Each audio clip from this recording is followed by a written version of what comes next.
Hey everybody, it's Romania Black, and we are starting a new show today. So we had a poll to replace Free. Free I've been watching for the last 9 months, crazy enough, and we're finally caught up. So it's time to start a brand new show. And as you can see with the poll here, it's another Kiyoani animation. So I kind of like that.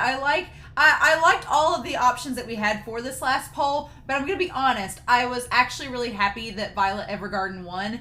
One, because it's Kiyoani as well, just like Free. So it's a nice tradition. We're keeping up with the Kiyoani animation. We're watching another series by the same studio. I love Kiyoani's animation. It's gorgeous. It's so beautiful. And every little tiny thumbnail I've seen of this show, I've been like, that show looks beautiful. Maybe I'll watch it one day. And here we are. But the other thing is that I have Netflix, and this show comes up all the time. Like, it's constantly referenced. It'd be like, recommended for you, recommended for you. And I've held off because I was like, well, eventually I'll probably want to react to it, so I'm not going to watch it yet. So finally, I'm going to watch this series. I have no clue what it's about. I'm going in completely blind. The only thing I think it's this show that I've heard, is that it takes place during the Civil War in America, maybe?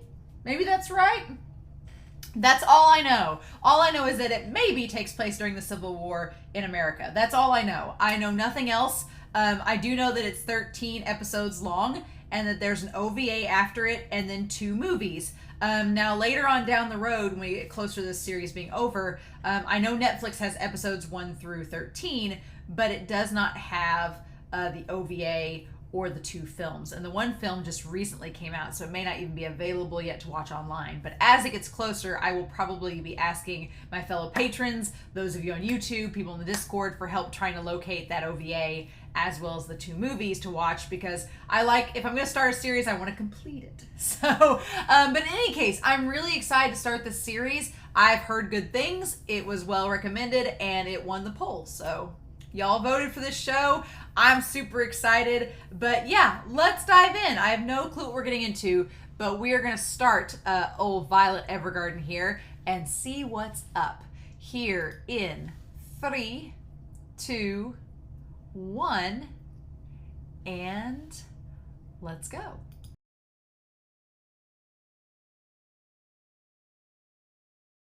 Okay.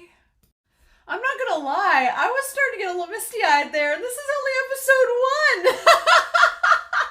Oh my gosh.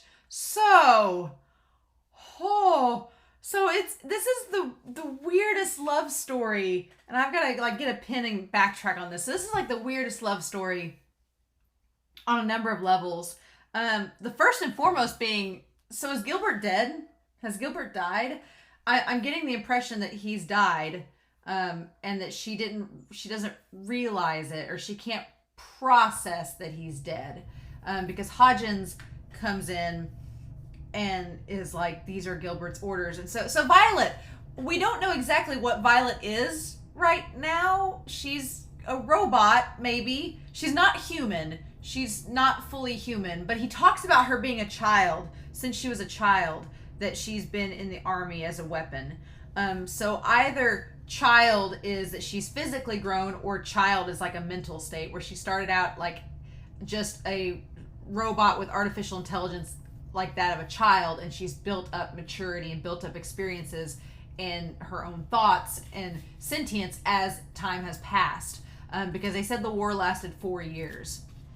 So I'm wondering how old she actually is. It sounds like she was a government military created weapon, a tool to use that looks like a person but is actually a robot, because she says adamant silver is in the arms, but it almost seems like the arms were replacements. So there's a lot of, what I like about this episode is that it almost starts at the midway point, and I have a feeling we're going to have to use flashbacks and backtrack like we do at the end of this episode to kind of see what ends up happening with her character and how she got to where she's at, because it looks like she rips her arms off at the end.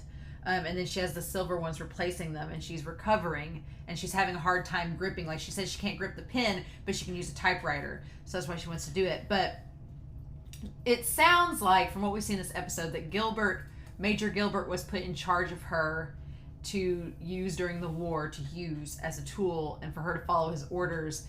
And as time went on, and they got to know each other more. They developed this bond and a relationship. And I'm not exactly sure how that works with her being potentially a robot, that he falls in love with her, because he said he loved her. I'm not sure how all that works, because it seems like she's either an augmented human that's been augmented and turned into this weapon, or she's never been human to begin with. It's one of those two, and I'm not sure if either option's better. But so Major Gilbert, she falls, and it sounds like she falls in love with him too, because she finds the brooch and she's like, oh, it looks like your eyes. And then at the end, she clearly is showing emotion, wanting him to be by her, and then he's like, you need to run away and live freely, meaning that you're going to get used by the military as a weapon if you stay here, which ends up happening. And so I'm assuming Hodgins is Gilbert's friend and gets put in charge. And there's little subtle nuances, like I'm 90% sure that Gilbert's dead, because the body language of Hodgins, when she first asks about him, he like puts his hand in his pockets, like he's closed off, his body language is reserved. It's like he clearly doesn't want to say, to like throw her on edge. And then by the end of it, she's like, he told me that he loved me, and I want to know what that means, because she has the experience with the auto memory doll, the woman that's very scantily clad, making the letter for the man to try to woo back the woman that he's afraid is going to marry his friend. And she's like, I loved you. I love you. And that's when Violet's like, oh, the Major said that to me. What does that mean? Like, what do you mean that I love him? And so the auto memory dolls thing is interesting. Like, it almost sounds kind of like, because this looks like it's taking place around the time of the Civil War. So 1800s, the technology wise and everything, the scantily clad dress thing. I'm like, is it kind of like a sexting thing from back then? Is it like sexy telegrams? Like, is it love letters? Like, is it just things that you can write for people that can't write themselves? The auto memory doll, I'm curious to know what all is entailed in that aspect of it. It looks like Hodgins opened up this giant UPS store, the 1800s equivalent of that, and that this is one facet of it, and that's where she wants to work. She wants to delve more into these emotions and feelings, and Hodgins seems for it, almost because he's like, well, the military thinks you don't have a soul and that you're just a tool, but maybe this will prove them wrong and prove what Gilbert told me, or however, maybe that's the circumstance. But I like Hodgins' character a lot. He's one of those characters that is hiding a lot of information, because he's trying to be sensitive, and so I'm going to be curious. I love the flashback where we see him without the ponytail, where his hair is cut, and he sees clearly her being used as a weapon to kill things, and then her getting passed on to Gilbert. And Gilbert's character, I want more flashbacks with him. He's already a compelling character, and hell, he could be dead. So I want more flashbacks with him. I want to see more of that. But Violet's character is so interesting. It reminds me of, is it Akita? I think it's Akita, where it's the doll that's the weapon, and the old scientist, the middle-aged man that's the scientist, creates her and kind of tries to, it's like a Pinocchio story, sort of. It's like a Pinocchio retelling. And that's kind of like this, only she's a weapon, so she's being used during the war. But she's very innocent, and not naive necessarily, but innocent, and she strictly follows orders. I like that Hodgins immediately, the way that he phrases things and the way that he tells her to do things is very militaristic, but it's also keeping in line, because at first he's like, well, Major Gilbert gave me orders that you're going to follow me, and she's like, okay. So then everything that he tells her is all what Major Gilbert has told me, and so she's like, oh, okay. And then he says at the end, he kind of changes the narrative a little bit, but she doesn't realize that, because she's not fully human. I feel like as an audience member, we can tell that Hodgins is changing the narrative as he goes. At first it was just, oh, well, Major Gilbert told me to tell you this on his behalf. But as it goes on, and he realizes that she knows more than she lets on, and she maybe is a little more sentient than he originally thought, the narrative starts to change. And as an audience member, we understand that it's changing, but she can't quite process it. She's not picking it up, or it doesn't seem like she is. Like, he goes from saying, oh, Major Gilbert wants you to do this, to Major Gilbert has put me in charge of you, so now when I tell you to do something, you need to do it. Like, that little tiny change, like, it's a subtle little thing, but I'm like, that makes such a huge difference. And she just doesn't quite, if she processes it, we're not quite aware. But, The animation in this is gorgeous. I'm not surprised it's Kyoani. It's the same. It's like the body of water shots that they had. I'm like, they just want to show off that they can animate water. Like, it's some of the best 2D animation that I think I've ever seen in a show that Kyoani can do. And even the CGI that they have blends pretty seamlessly with this. It's just beautiful. It's a beautiful series.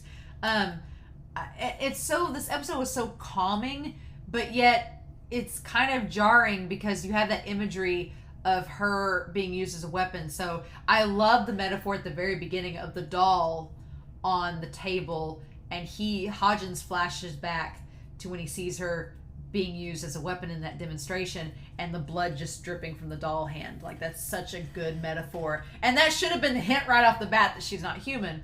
But yeah, okay.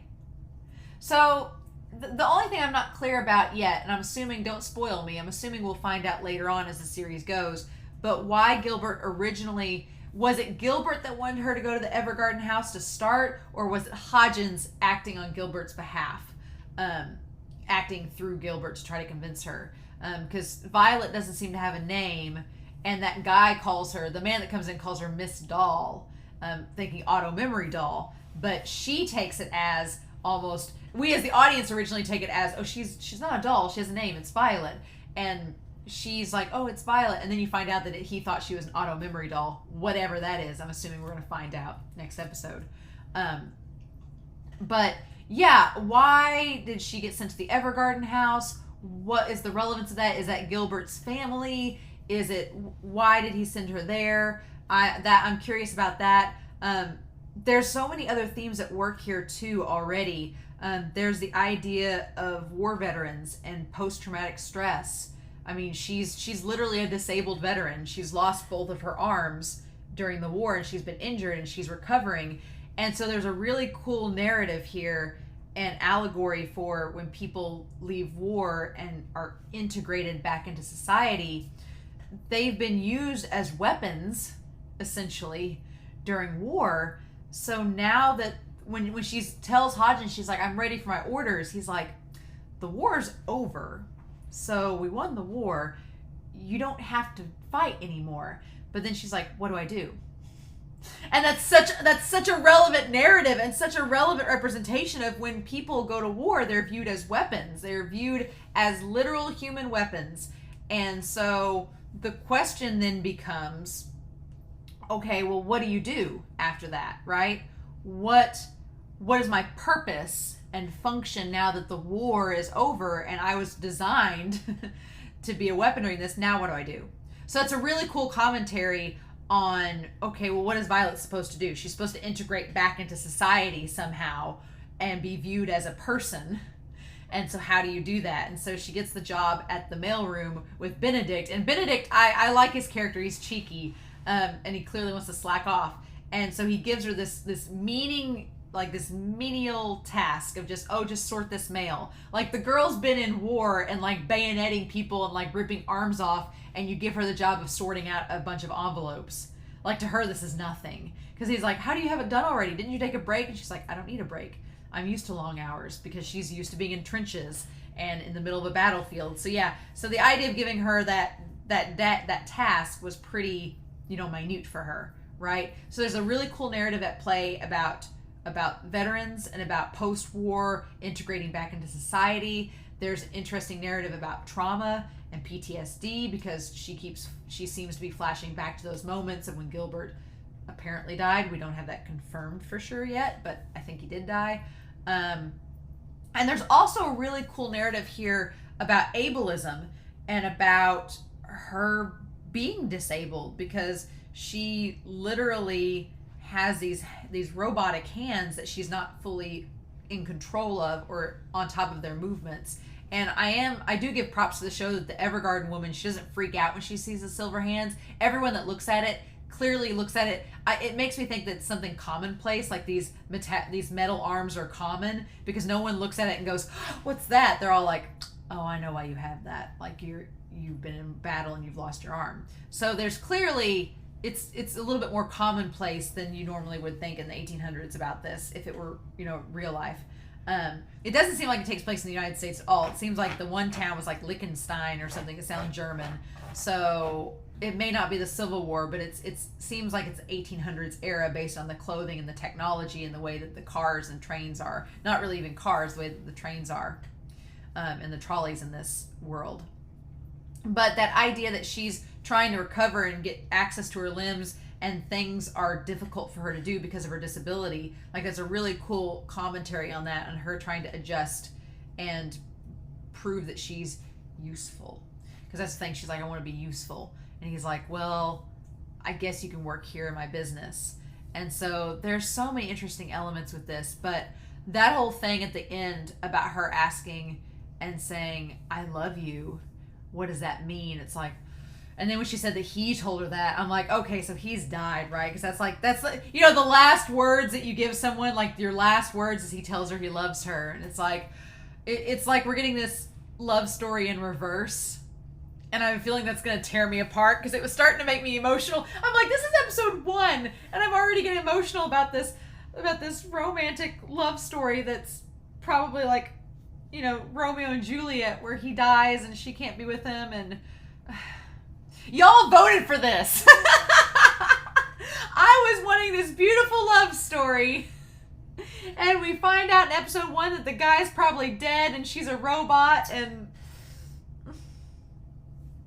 I'm sure it'll be fine. It'll be great.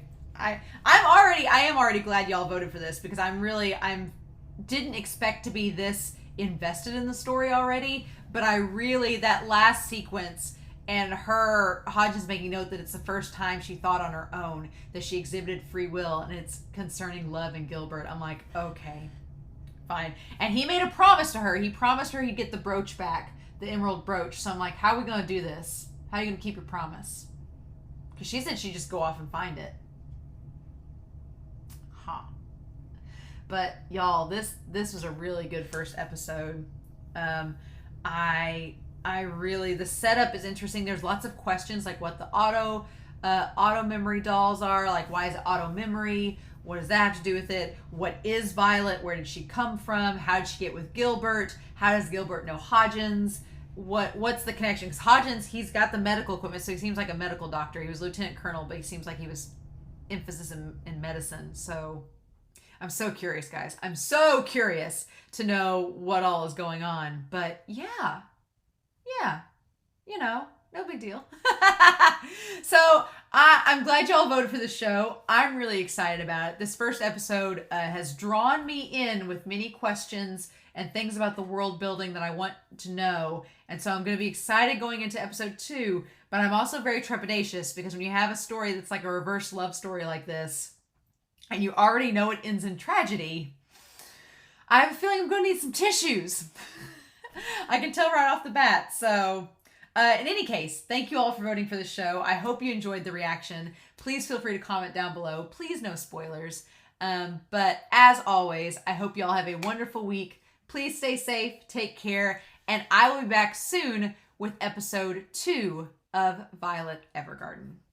Bye.